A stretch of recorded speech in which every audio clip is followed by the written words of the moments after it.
Hello and welcome to this new special podcast brought to you by AAEM, RSA, and the Aging Well and Emergency Medicine Interest Group. In this series, we'll bring together the next generation of emergency physicians with seasoned attendings in our field to share stories, insights, and the wisdom that comes from decades on the front lines of emergency medicine. My name is Mel Ebeling. I'm a fourth-year medical student at the University of Alabama at Birmingham, and I'll be hosting the first episode of this new series. So let's go ahead and get started. Today, we're honored to have Dr. Robert McNamara as our first guest. Dr. McNamara is an emergency medicine physician, professor, and chair of emergency medicine at Temple University Hospital in Philadelphia, Pennsylvania. He's also a founding member and past president of AAEM and has spent decades advocating for the specialty and independent practice of emergency physicians. Dr. McNamara, thank you so much for joining us today. Good to be here. So my first question for you is really what drew you to emergency medicine? When did you know that you wanted to specifically go into this field? Was it in undergrad, during medical school? When did you start along this journey? So to tell you the truth, I didn't really find out about emergency medicine until I was in my third year of medical school.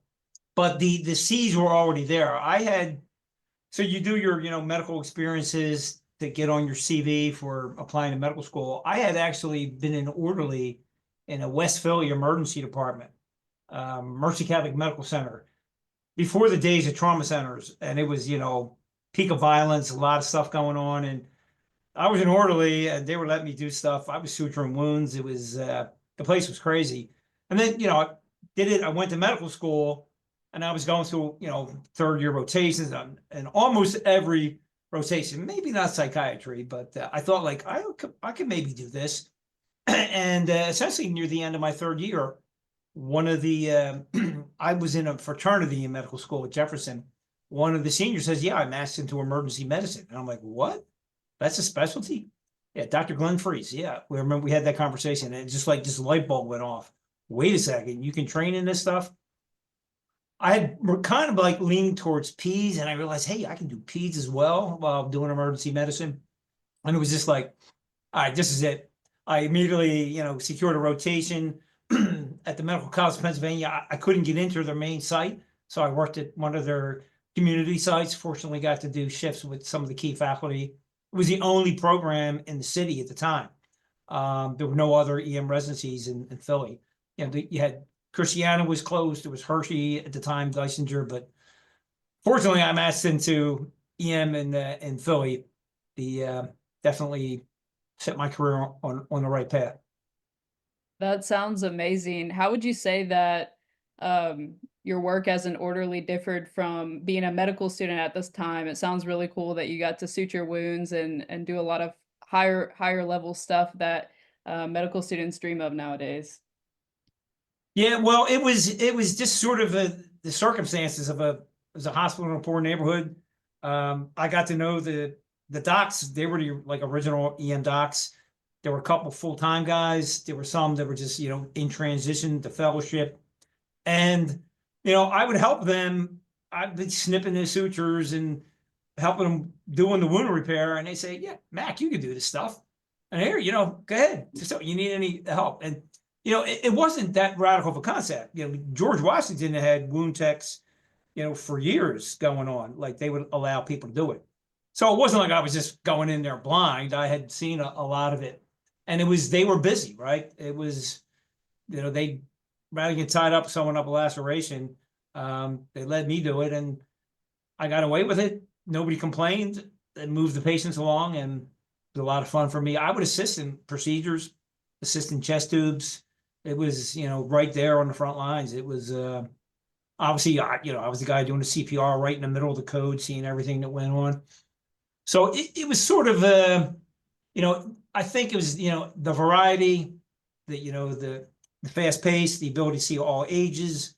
Like I said, I've been thinking about P's, and then I realized with my P's rotation, I remember sitting with the pediatrician for an hour while he took phone calls from the parents, and I just said to myself, I could never be this patient.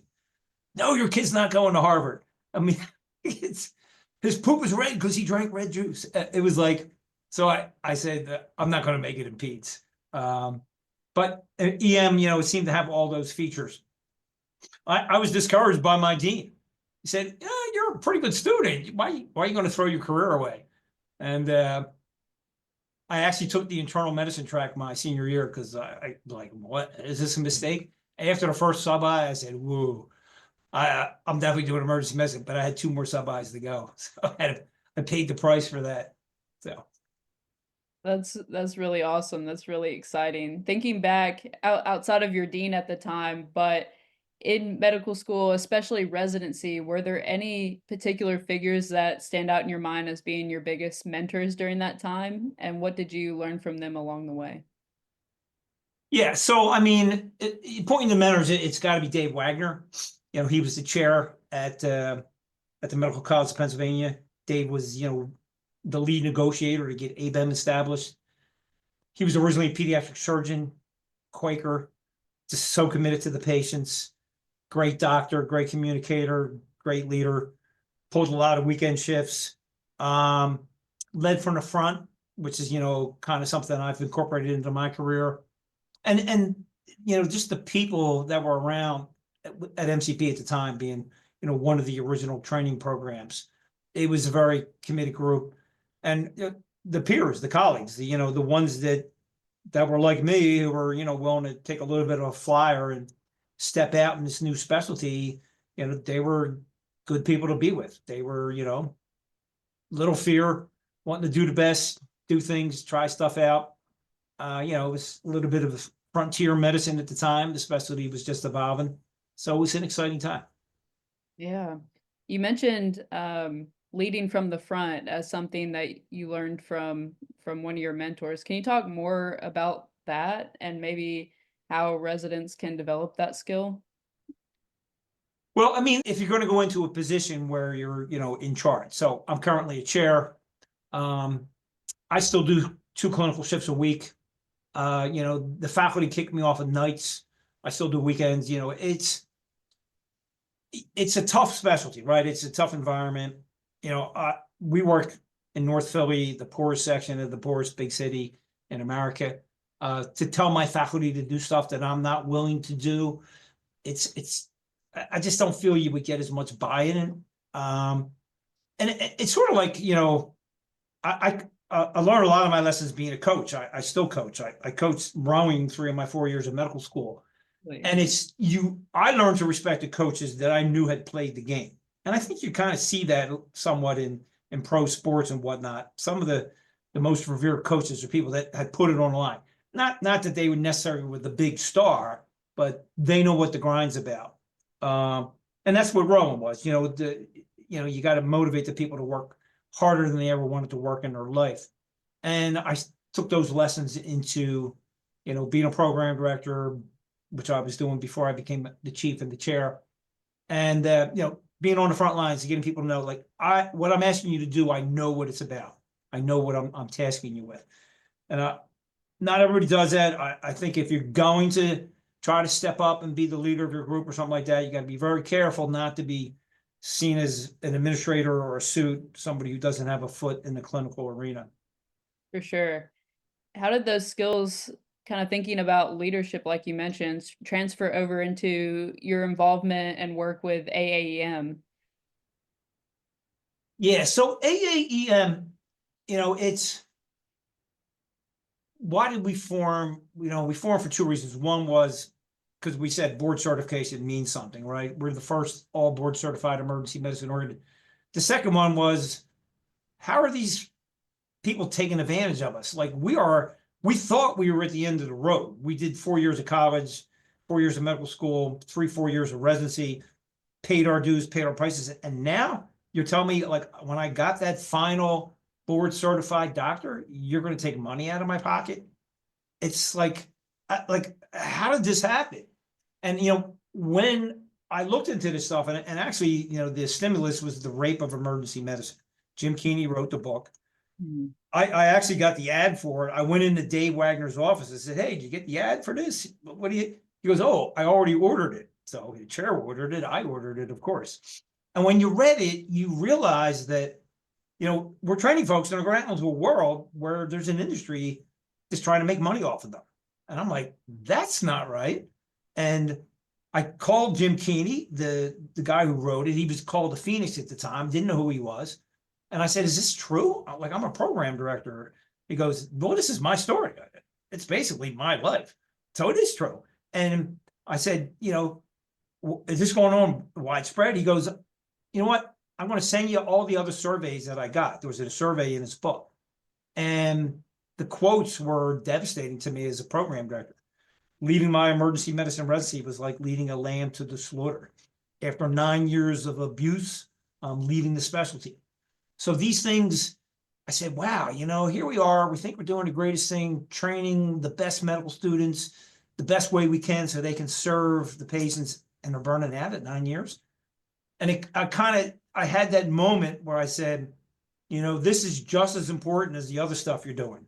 The interosseous research, the magnesium and asthma research, trying to write 3 to 5 papers per year, going up the academic ladder. And so I seized upon like, well, this is stuff, you can still do it, but let's, work to try to change the specialty. And fortunately, there were enough people around that we were able to get the academy going. And, you see what it is today. It is the organization for the bedside physician.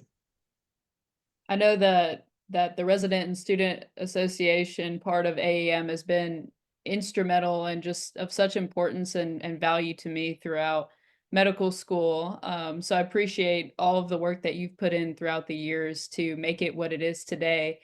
Thinking about when you were in residency, when you decided on emergency medicine, did you ever think that you would be involved in this area of emergency medicine and doing the advocacy work that you have, or really was it the rape of emergency medicine that really drew you in? Yeah, I can tell you, graduating medical school, going through my residency, initially as a faculty, my goal was, my career goal was to be a program director. I still think that's like the coolest job in all of emergency medicine, and go up the academic ladder to publish, to do that. I was very involved with the Society for Academic Emergency Medicine. I was on a track to be on their board of directors. I had, been head of their nominating committee, which was, next step was generally to run for the board of directors. And so it was not something that I had thought about. Now I had been, obviously if you're an emergency physician, you know the social justice issues, the care of the poor. And, I had been obviously aware of what's going on with society and all the things that we see, and got involved with the Pennsylvania Medical Society, my county medical society. And I just sort of, but like I said, the light went off when I read The Rape of Emergency Medicine and then looked at those surveys. So it wasn't something that I had planned, but it's very easy for me to justify what I did. Because I was someone who was responsible for training the future generations of emergency medicine. And there was something going on in our community that was ruining their lives. It's like, if there's something bad in your neighborhood, your kids, there's a dangerous intersection, you're going to step up and do something.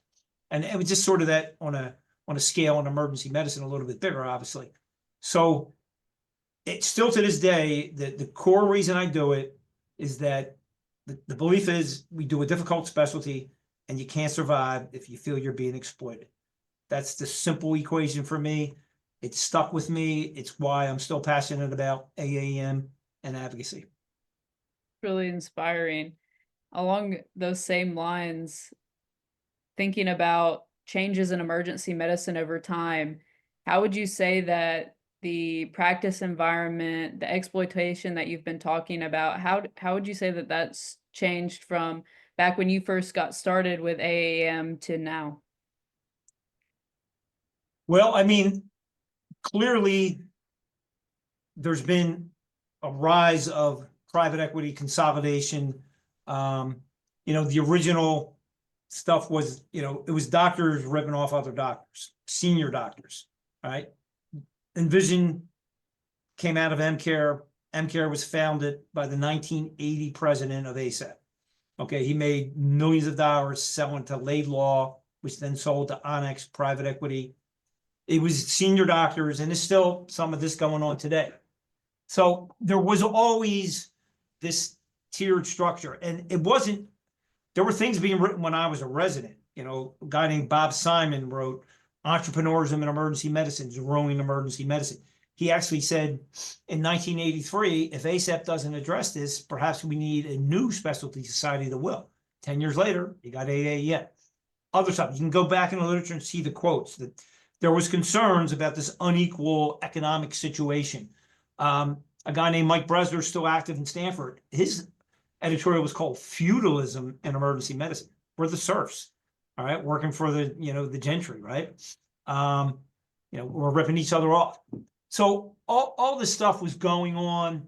It's heightened because physicians decided to sell out to private equity. And then they brought their profit-making skills to the table, which has become even more onerous. So it's not just like some doctor who's trying to rip you off. It's Wall Street who knows all the skills. And they're not only willing to rip you off, they're willing to replace you, okay, for cheaper labor. And so things definitely ratchet up, consolidation, sellouts. There was all these big physician-owned groups, right, in the country. EMA in North Jersey, the EPMGs, quote unquote, owned by doctors, but the limited few, the seniors, sold out. And that, it just created a situation that's been problematic. And it's sort of, now we see, there's a major reaction, right? People are waking up. Social media's had a part of that. You talk to the rank and file physician now, they know the game. They know what these companies are about. They know what a Team Health and Envision does. They know what, Schumacher Clinical Partners is private equity. They know this, and we're seeing actions. We're seeing doctors step up. We're seeing AAEM's efforts, right? Suing private equity. And we've done it more than once, right? It's not just the Envision case. We see Take Medicine Back being formed, right? This is great, multi-specialty. I'm on that board. We're working with anesthesia, derm, radiology. You see ACEP now changing. They've had to, all right? Because their membership was dropping. And the people are saying, they did surveys, and 80% of the people say corporations have ruined their lives. It's ruined the specialty of emergency medicine. Even the AMA is starting to wake up. So the tide is changing. We're getting things happening. The feds are aware, all right? That, you've got bills being passed in different states. In Massachusetts, you got some actions being happened. The FTC just this week told Welsh, Carson, Anderson, Stowe that you can't take any more anesthesia contracts. And if you're going to go into other hospital-based specialties, we've got to review these things. So things are starting to happen. The grassroots, they've gotten thick, and they're arising. They're waking up. AAM led that. We are definitely at the forefront. For a long time, we felt like we were a lone voice in the wilderness saying, this is not good. Okay. Other thing that's helped us is that private equity has, metastasized beyond emergency medicine. They're affecting patient care in multiple ways. We just, in our area, Hahnemann shut down. Crozier's now on the ropes. Steward Health System, all private equity connected. The nursing home catastrophes with private equity. They've gotten into dental care, vet care. Their greed has become more aware to the public and to the legislative bodies. So now, there's an erosion of things. The union movement's coming along. Some of that's a reaction to this corporatization, right? That's why people are unionizing, because they feel they're being inhibited from taking care of the patients the best way they can. So the tide has turned. The question is, where do we go? How far are we able to push this to get back to where, as an emergency doc, you can do what you want to do for the patient without undue pressure. I mean, that's like the bottom line there. I can do what's best for my patient without some company telling me, what to do, or I'm going to be able to, as a physician, determine who sees the patient. Not the company saying, for the bottom line, it can't be you. It's got to be a PA or a nurse practitioner. So that's, the goal line. We're getting closer to it. Yeah, absolutely. I think what you mentioned about unionization especially is something that is being talked about a lot more at my level, at the medical student and resident level, especially as it relates to residency programs, but then also thinking about practice environments where you're going to start your future career after residency. And combined with everything that you talked about with private equity and how that has affected the trainee experience as well. I'm wondering if you could speak a little bit more to maybe your advice or guidance for residents, for younger physicians who are interested in making a difference on a larger scale. What would you recommend that they start doing now as it relates to kind of securing the future of emergency medicine? Yeah. So, you know, what I tell the residents is that, you know, your first job is to become the good doctor, to become the person who can take care of that patient in front of you in the emergency department. So that's your primary job. Doing too much of advocacy and other type things, you know, if at the end of the day you're going to be valued, even if you're a chair, by the care that you deliver to the patient, because you're in emergency medicine, everybody gets to see your patients. You know, you admit them in another specialty, gets them for 3 days, and say, "Oh, well, you missed something." Like, well, we only had 3 hours to make a decision. So it's put that as your priority, right? Number one, I want to come out of here a competent emergency physician who can practice safe medicine, you know, where I want to practice. Number two, pay attention to your family, your significant others, you know, whatever. That's going to sustain you through life. It is, you know, the job should not be number one. Your personal integrity with your circle of friends, your significant other, your family, that should be your number one. That's how you survive long term, because those are the people that will support you going forward. That's, you know, I think most older docs will tell you, yeah, that's it. That's what you got to do. You got to focus on family first. Now, in terms of getting involved, now the good thing about advocacy, and like what I get out of this, is that we deal with, I just worked 3 shifts in a row, and you know, we're in North Philly, and the stuff we see, the opioid crisis, the violence, you know, the premature deaths, no access to care, that can fry you. And then, you know, when you're doing advocacy, you think you're having an impact, right? It's like, oh, not another homeless person I'm not going to be a whole lot for. On the other hand, like when you're doing things like, hey, we can make emergency medicine better, that makes you feel good. So there are advantages to doing advocacy. You know, you're gaining some control over your destiny or your patient's destiny. So I think it's a good thing for people to do. But then again, you know, not everybody has time to do it, right? And like I just said, put your family first. So some stuff, conflicts, right? Oh, do you want me to go to a meeting? Or, you know, I got to be on a conference call. So you got to balance that out. What you do need to know is that it doesn't take a lot. If you're a resident, okay, you are the future dues paying member of all the organizations. If you as a resident decide to shoot off one paragraph to some executive at the ASAP or AAEM or something, like, we think this is what you should be doing, that gains attention. First off, like, few people do it, and they're like, wait a second, a resident just said, like, we worry about, like, I can tell you on my time on the AM board, what do the residents want us to do? What is our future membership? What do they care about? You know, what do we want to do? And there is power in that. You know, it's one of the reasons, you know, I've said for years that EMERGent should divest its locked membership with ASAP, because then their voice would be much more powerful.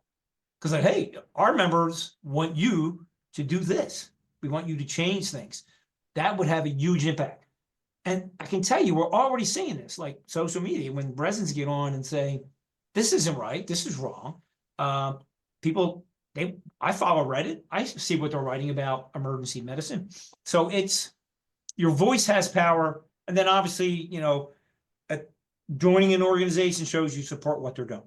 So even if you can't be involved in a committee or something, you know, pay your dues, do it, you know, read the stuff, pay attention, you know, be part, you know, you're supporting the money that you send to AAM, it goes to promote the mission. And the mission is clear. It's for the bedside doc. That's really amazing to hear. So medical students and residents, you heard it here first. All you have to do is write a simple paragraph, a simple email, sign up for an RSA committee, start with the small things.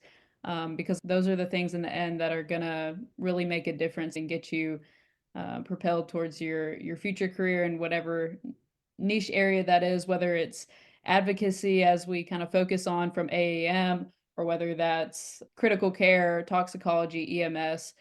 Your voice has power, and it really just starts with the small things. So, Dr. McNamara, I will ask you one more question, kind of relating to your role working with trainees. Is there a clinical pearl or trick that you think every new ED doc should know when they're starting out? Well, let me take it a different direction. I think what you have to do is you got to look down the road and see what could cause me to leave this specialty. And it's going to be burnout. Okay. I have on my wall here the Serenity Prayer. Okay. I think that was written for emergency medicine. I tell people when you're on shift and you're feeling down, if you look around, everybody you can see, except for maybe your colleague, if you're double covered, you got it better than they do. Okay. And if you think about it, the patient that's upsetting you, the victim of violence, the substance user, they didn't have your two parents, right? That could have been you.